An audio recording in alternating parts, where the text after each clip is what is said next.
पराशक्ति श्री माता के आशीर्वाद से जब ब्रह्मदेव ने इस संसार की रचना शुरू की तो उन्होंने अपने मानसिक संतानों को जन्म तो दिया, किंतु उनके समुचित विकास के लिए मैथुन की आवश्यकता थी।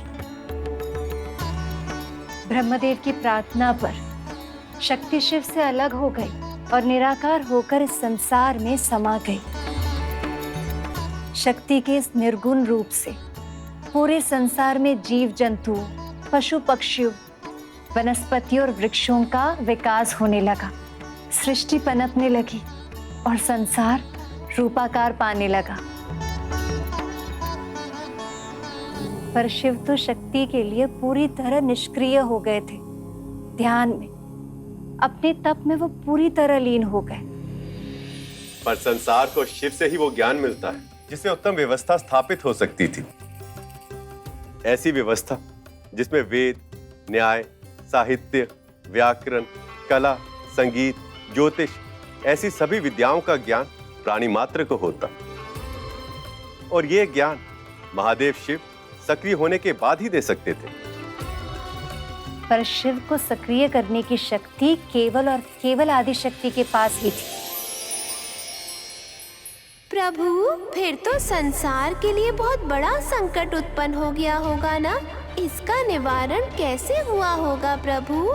ये तो आपको मामी श्री की कथा से ही ज्ञात होगा मूषक जी। आदिशक्ति श्री माता को साकार करना बहुत आवश्यक था और इसलिए ब्रह्मदेव अपने पुत्र प्रजापति दक्ष के पास गए। ओम नमो नारायण, ओम नमो नारायण, ओम नमो नारायण।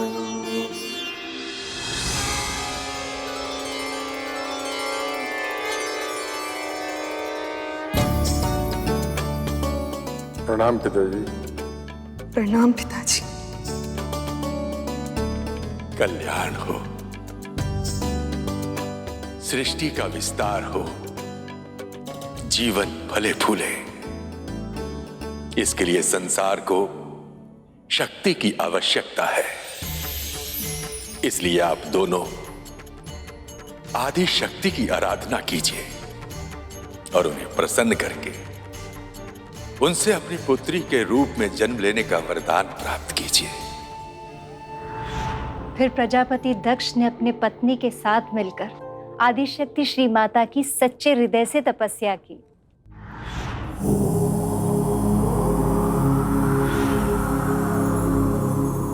आप दोनों की तपस्या सफल हुई।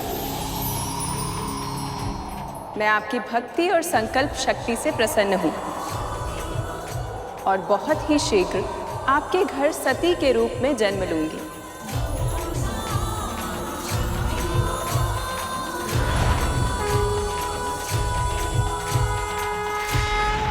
और कुछ माह बाद आदिशक्ति ने मनुष्य रूप में जन्म लिया। अरे मेरी प्रिय पुत्री, इसे मैं सबसे योग्य पुत्री बनाऊंगा।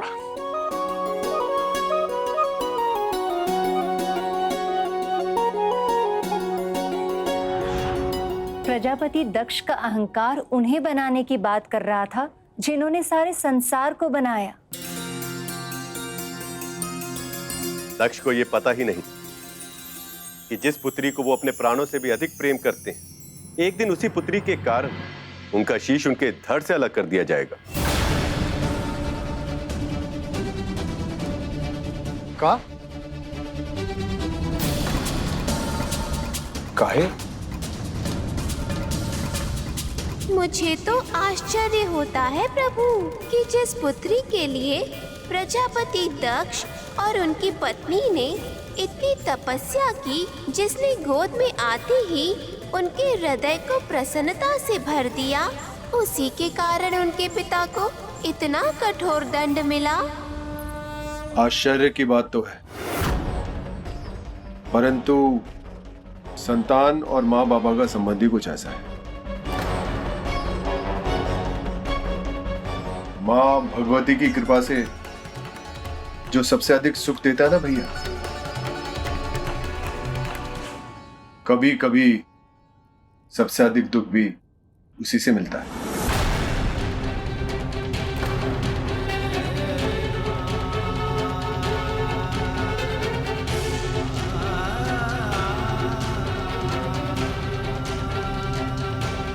क्या हुआ प्रभु? क्या छुपा है आपके इस संकेत के पीछे?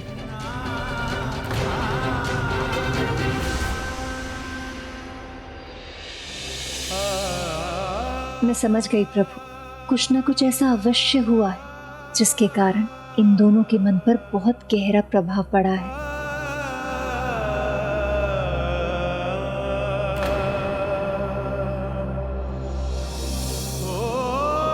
कभी कभी भगवान हमारी इच्छा पूरी नहीं करते, केवल इसलिए क्योंकि भगवान हमें वो देना चाहते हैं जिसकी हमें बहुत आवश्यकता है, पर हमें आभास नहीं होता। पर है तो हम मानव ही, न पर्याप्त धैर्य रख पाते हैं और ना ही इतना विश्वास दिल के भीतर जगा पाते हैं कि हम भगवान की लीला समझ सकें।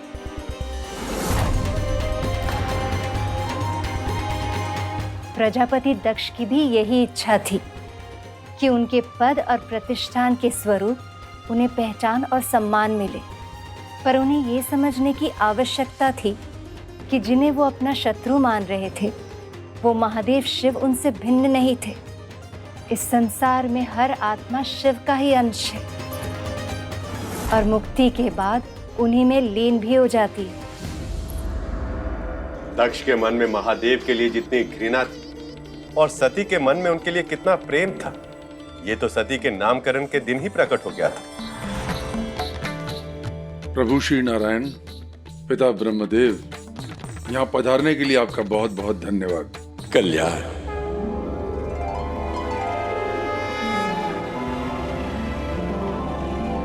श्री माता आदिशक्ति, प्रणाम स्वीकार करो। प्रजापति, अभी तक महादेव का आगमन नहीं हुआ।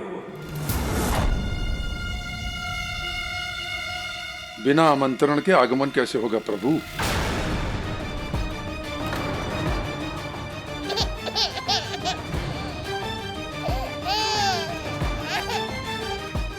प्रभु, ऐसा क्या हुआ था जिसके कारण प्रजापति दक्ष ने प्रभु महादेव को निमंत्रण नहीं भेजा? मूषक जी, आप तो जानते ही हैं कि पिताश्री महादेव जब ध्यान में होते हैं तो मात्र उनके भक्त की पुकार ही उन्हें जगा सकती है। प्रजापति दक्ष जैसे अहंकारी लोग इसे अपना अपमान समझते हैं और महादेव की महिमा को नहीं समझने की भूल कर बैठते हैं।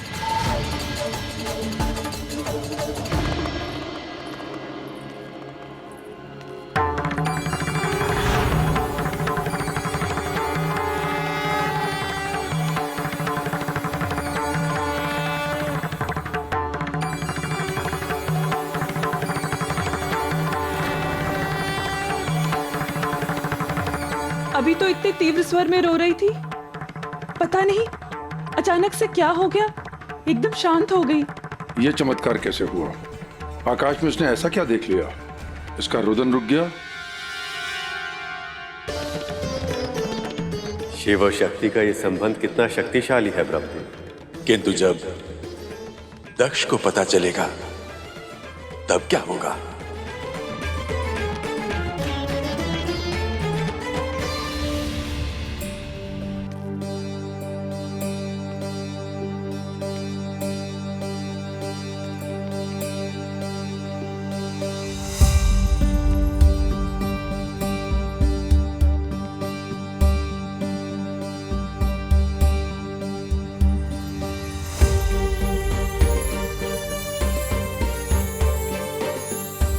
और समय बीतता रहा और सती की आयु के साथ प्रजापति दक्ष का प्रेम भी सती के लिए बढ़ता रहा।